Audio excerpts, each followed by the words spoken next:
so much motherfucking design on right now.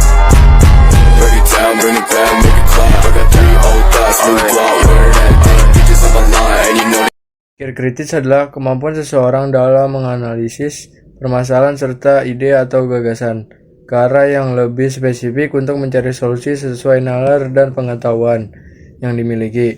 Kemampuan berpikir kritis sangat penting dimiliki karena dengan memiliki kemampuan berpikir kritis dapat membantu kita dalam mengatasi permasalahan yang tengah kita hadapi dan mencari pemecahan bagi permasalahan tersebut. Selanjutnya di sini saya akan membacakan surat Ali Imran ayat 190 sampai 191. Perlu diketahui ayat ini menyuruh kita untuk selalu berpikir kritis terhadap suatu masalah apapun dan terhadap suatu hal apapun sebelum kita melakukan tindakan. A'udzu billahi minasyaitonir rajim. Bismillahirrahmanirrahim. Inna fi khalqis samawati wal ardi wa ikhtilafil laili wan nahar la ayatin li ulil albab alladzina yadhkuruna Allaha qiyaman wa qu'udan wa 'ala junubihim wa yatafakkaruna fi khalqis samawati wal ardi rabbana ma khalaqta hadza batila subhanaka faqina adzabannar.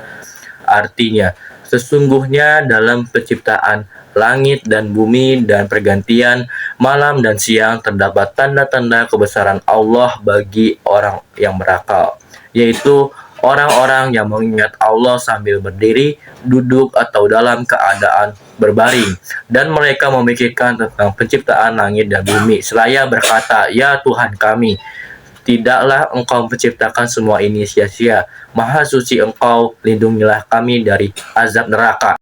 Menurut Mizanul Akranim, dalam buku mengenal teori kritis, berpikir kritis menurut Al-Quran juga bisa dimaknai sebagai pendekatan diri kepada Allah SWT berdasarkan hati. Sebab, akal manusia dapat berpikir secara luas, namun tetap memiliki keterbatasan mengenai kekuasaan Allah SWT. Sebagaimana hadis dari sabda Rasulullah SAW yang berbunyi, "Tafakkaru fi khalqi wa la tafakkaru fi khalqi fa innakum la taqduruna qadra." Artinya, berpikirlah tentang ciptaan dan jangan berpikir tentang pencipta, karena kamu tidak akan mampu memikirkannya. Hadis riwayat Abu Nu'aim. Manfaat dari berpikir kritis. Yang pertama, bisa mengambil keputusan dengan tepat. Yang kedua, bisa diandalkan. Yang ketiga, meningkatkan kreativitas. Yang keempat, lebih mudah dalam memecahkan suatu permasalahan. Yang kelima, terhindar dari hoax. Tips dan cara. Pertama, cek semua informasi dengan cermat. Kedua, lebih sering mendengarkan. Yang ketiga, berpartisipasi dalam latihan membangun tim. Yang keempat, sering berdiskusi. Hikmah menuntut ilmu. Yang pertama, menjadi orang yang takut hanya kepada Allah Subhanahu wa Ta'ala. Yang kedua, memudahkan jalannya menuju surga. Yang ketiga, mendapat ridho malaikat. Yang keempat, pahala ilmu yang diajarkan tetap mengalir walaupun pemiliknya telah wafat. Saya di sini akan menjelaskan tentang contoh berpikir kritis dan iptek. Contohnya yaitu, pada awal tahun 2018, ramai berita mengenai telur plastik dan telur palsu yang beredar di daerah tradisional. Bahkan kabarnya telur itu diproduksi dari Cina. Di dalam berita tersebut ditampilkan foto dan video sebagai bukti agar pembaca percaya dengan berita tersebut. Kabar burung ini membuat kerugian besar terhadap peternak ayam, petelur, dan juga penjual telur. Namun setelah berita ini tersebar luas, Kementerian Pertanian dan Satgas Pangan Mabes Polri menyatakan bahwa berita yang beredar luas tersebut merupakan berita hoaks.